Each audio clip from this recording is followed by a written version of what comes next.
For the very latest news from Thailand, this is the Fabulous Pattaya Media Group. If you could like and subscribe, well, that would be amazing. Thank you so much. Good news for the entertainment sector here in Thailand, as the government is to review the current opening hours for pubs through to clubs across the country, with the Prime Minister making it clear that everyone knows that the current laws are often flaunted. The plan is to look at extending hours, but not offering a 24/7 open all hours system. Either way, it would be good for tourism for sure.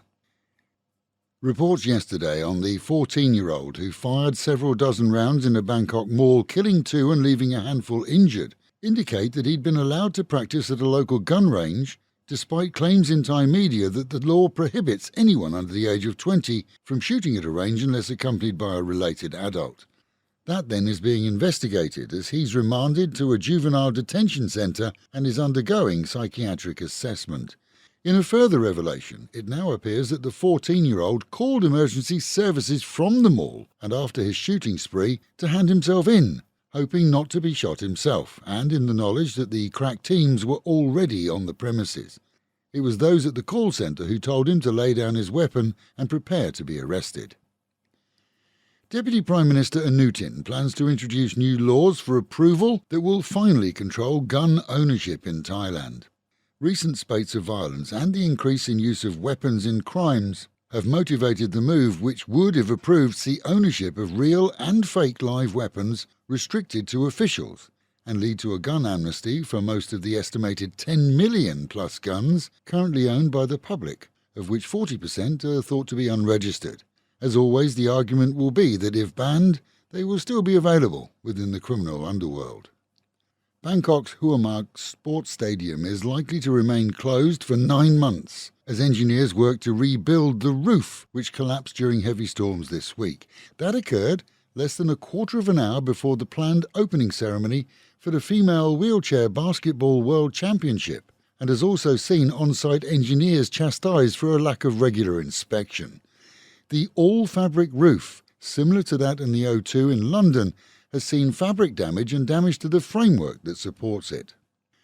Move Forward, the opposition party which won the last election, is to propose a new bill to Parliament that would give a pardon to political demonstrators who've been charged since 2006.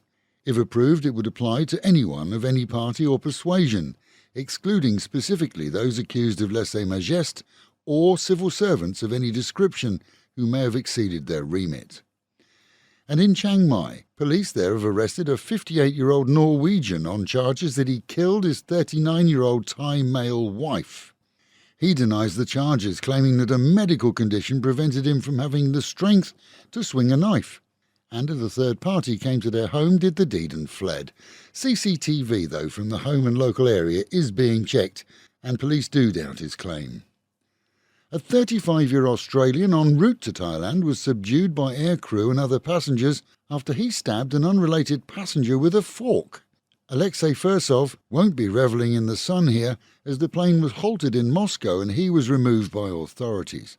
Following his attack, which he blamed on a voice telling him that the man was going to attack him, he was tied up by aircrew to restrain him and the stabbed man was treated.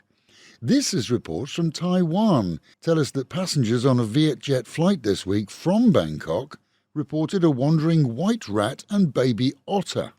Spotted running around under seats, the two are suspected to have escaped from the hand luggage of a passenger, and a full inquiry is underway in the capital here to establish just how these rodents pass through the scanning processes done on all carry-on bags. The rodent and its pal were caught by cabin crew. But later, a full check on all baggage on arrival revealed that the same passenger was illegally carrying 28 live turtles and at least 2 more otters in a suitcase that had been in the hold, along with a snake and other rodents. Overseas media reports that at least 1 airport ground crew in Bangkok working on the scanners has been suspended, as all checks are monitored by CCTV too. Meanwhile at home and in Pattaya, Wednesday night flash storms around the city region didn't cause flooding, as they were short-lived, but they did see beach bar customers taking cover as a mini twister hit the frontage area directly on land. Fear was for the flimsy awnings and in some cases simple corrugated metal roofing on buildings in the area. The twister was strong enough to shift road barriers and bend trees, and the tiny tornado is the first in recent history to be recorded by a Facebook user on land. Damage was minimal, and clean-up crews had the area back to normal by early morning. And with the reminder that the weekend sees Pattaya Beach hosting the International Beach Tennis Tournament on both days, and that it, along with a lot of other major events and savings, are listed in our What's On guide that replaces the news on air from Friday night, the Met Office promises highs for today and over the weekend of just 30 degrees dropping down to 25, and 3 overcast days, cloudy with widely separated thunderstorms. Local and national news today from Fabulous 103 FM and Fabulous Pattaya Media Group. And to get a notification every time we release another bulletin or programme, like and subscribe to our channel, Fabulous Pattaya Media Group, by using the link below.